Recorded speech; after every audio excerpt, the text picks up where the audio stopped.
قرآننا يروي الفضائل قصة من وحيها عبر حوت معناها وكذا بهادي نبينا قد سطرت قصص روائعها يشع سناها. Au nom d'Allah, et que la bénédiction et la paix de Dieu soient sur notre prophète Mohammed, sa famille et ses compagnons.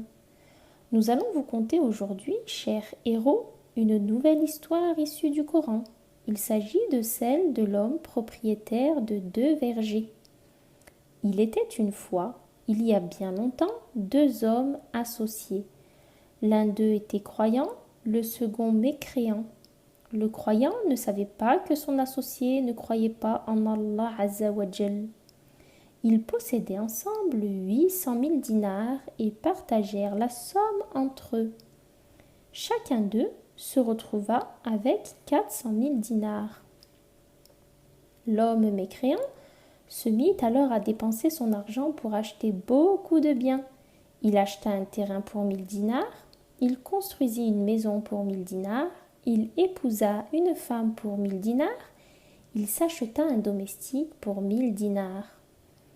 Quand le croyant vit cet homme dépenser tout son argent dans des biens matériels sans jamais rien donner aux pauvres, il dit « Mon Seigneur, cet homme a acheté un terrain, a construit une maison, a épousé une femme, a acheté un domestique.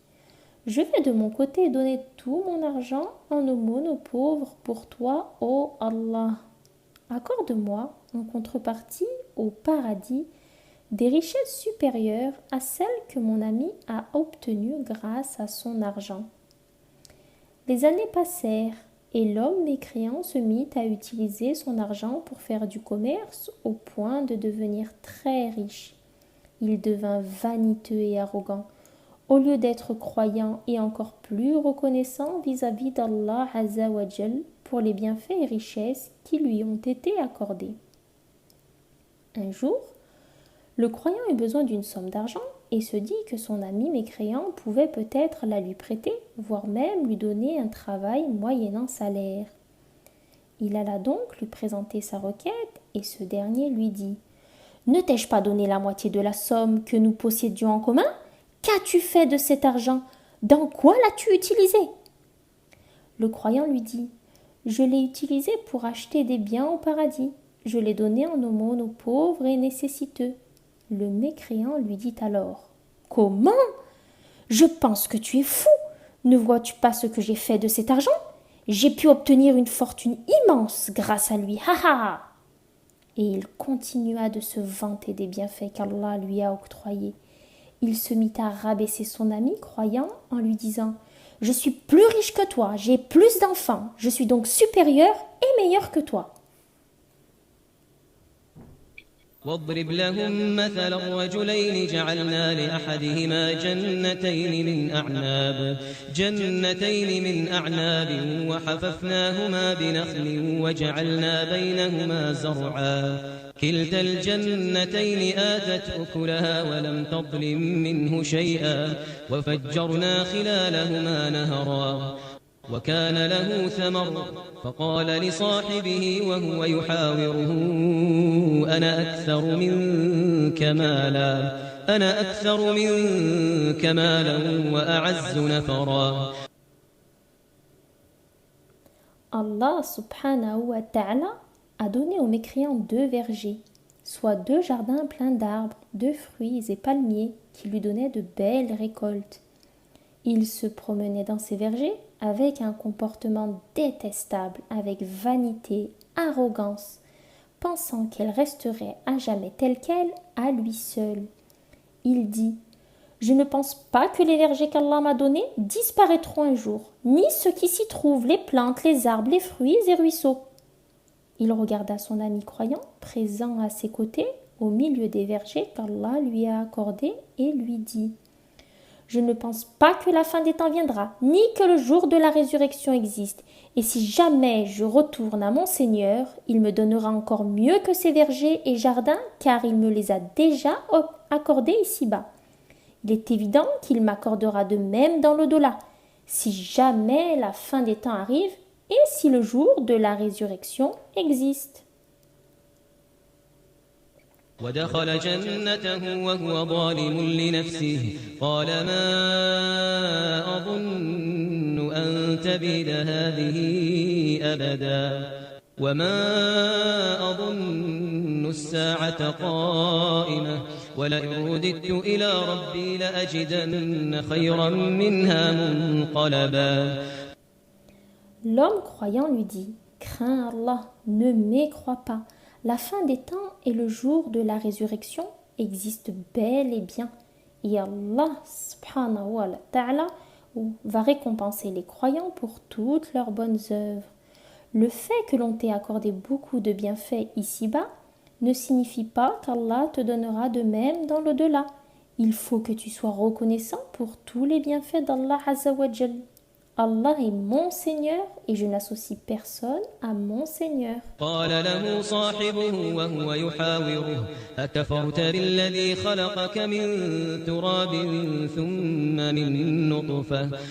من نطفة ثم سواك رجلا لكن هو الله ربي ولا أشرك بربي أحدا. L'homme croyant essaya alors d'expliquer à son ami mécréant comment être reconnaissant pour tous les bienfaits qu'Allah Azza wa Jal lui a accordés. Fais attention, quand tu rentres dans les vergers qu'Allah t'a accordés ici-bas, il faut que tu dises ما شاء الله لا حول ولا قوة إلا بالله. car ces deux vergers sont un bienfait d'Allah et il existe grâce à sa puissance et son bon vouloir. À chaque fois que tu entres dans ton verger et t'émerveilles devant ces arbres et fruits, il faut que tu te rappelles que tout cela est un bienfait qu'Allah t'a donné et que c'est grâce à sa puissance que tout existe. Nous sommes impuissants face à Allah Azza wa Jal. Il faut lui obéir et ne pas se vanter de ce que tu possèdes, tes arbres et fruits. Ne sois pas arrogant, ne te gonfle pas d'orgueil. Si tu vois que je suis plus pauvre que toi et te gonfles d'orgueil du fait de ta richesse, de tes enfants, sache qu'il se peut qu'Allah me donne des choses bien meilleures que tes vergers. J'ai tout donné aux pauvres, afin qu'Allah subhanahu wa ta'ala m'accorde le paradis, et je suis persuadée qu'il m'accordera ici-bas des bienfaits du fait de sa générosité. Il m'accordera des choses bien meilleures que tes vergers, car je crois en lui et le remercie pour tous les bienfaits qu'il m'offre. Il retirera les bienfaits qu'il t'a accordés à cause de ta mécréance. Il reprendra tes vergers et jardins et enverra du ciel une tempête ou calamité qui les ravagera. Il n'y aura plus ni plantes ni arbres, ou alors il fera en sorte que l'eau qui s'y trouve se tarisse et tu ne pourras plus arroser tes plantes qui mourront. ولولا إذ دخلت جنتك قلت ما شاء الله لا قوة إلا بالله إن ترني أنا أقل منك مالا وولدا فعسى ربي أن يؤتيني خيرا من جنتك ويرسل عليها حسبانا من السماء فتصبح صعيدا زلقا أو يصبح ماؤها غورا فلن تستطيع له طلبا. Et comme l'avait prédit l'homme croyant, Allah subhanahu wa ta'ala envoya une tempête destructrice qui ravagea toutes les plantes ainsi que les deux vergers. Allah Azza wa Jal retira les bienfaits qu'il avait accordés aux mécréants, les deux vergers grâce auxquels il vivait et dont il se vantait devant les gens. Le mécréant regretta amèrement son manque de reconnaissance vis-à-vis d'Allah et son orgueil face aux gens et dit « Si seulement je n'avais pas associé à mon Seigneur qui que ce soit, j'ai perdu mes vergers. » وأحيط بثمره فأصبح يقلب كفيه على ما أنفق فيها وهي خاوية على عروشها ويقول يا ليتني لم أشرك بربي أحدا. Il perdit tout ce qu'il possédait. Le châtiment d'Allah Azza wa Jal s'est abattu sur lui et personne ne vint à son secours. Le gagnant et le bienheureux ici-bas est celui qui a Allah à ses côtés car Allah l'aime, le protège, lui accorde la réussite. Celui qui croit en Allah est reconnaissant envers lui, est humble, ne méprise pas les gens parce qu'Allah lui a accordé des bienfaits.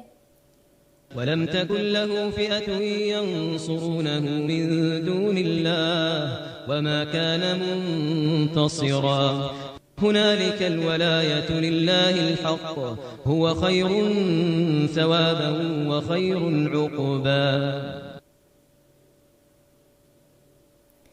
Ici se termine notre histoire du jour. Quels enseignements pouvons-nous en tirer? Nous avons appris à ne pas se vanter des richesses que nous avons ici-bas et qu'il est préférable de les utiliser pour obtenir l'agrément d'Allah Azza wa Jal. Comme nous avons pu le voir lorsque l'homme croyant a dépensé les 400 000 dinars qu'Allah lui a accordés en aumône pour les pauvres. En fin de compte, Allah l'a rétribué en lui accordant beaucoup de richesses et des bienfaits supérieurs à ceux qu'il a dépensés. Nous avons également appris qu'il ne faut pas être arrogant ou se gonfler d'orgueil comme l'a fait l'homme mécréant en disant à son ami « Je suis plus riche que toi, j'ai plus d'enfants, je suis donc supérieur et meilleur que toi. » Car Allah est capable d'accorder des bienfaits, mais également de les reprendre. C'est ce qui s'est produit car les 2 vergers ont été détruits et il a tout perdu. Nous apprenons aussi qu'il faut accepter les conseils que peuvent donner les autres et que nous devons, si l'on voit des personnes désobéir à Allah, les conseiller. Nous pouvons également relever que lorsque l'on voit des bienfaits qu'Allah a accordés à une personne, il faut dire Bismillah, ma sha Allah, la hawla wa la quwwata illa billah. Nous apprenons également qu'il faut être reconnaissant vis-à-vis d'Allah subhanahu wa ta'ala pour tous les bienfaits qu'il accorde, que nous devons les utiliser pour obtenir son agrément et qu'il ne faut pas être arrogant. Se gonfler d'orgueil conduit à notre perte. Il faut donc être humble. Enfin, on retient qu'il ne faut jamais oublier d'aider les pauvres et nécessiteux pour obtenir le paradis. Nous nous retrouverons très bientôt pour une nouvelle histoire de notre série Allah m'a appris des récits du Coran.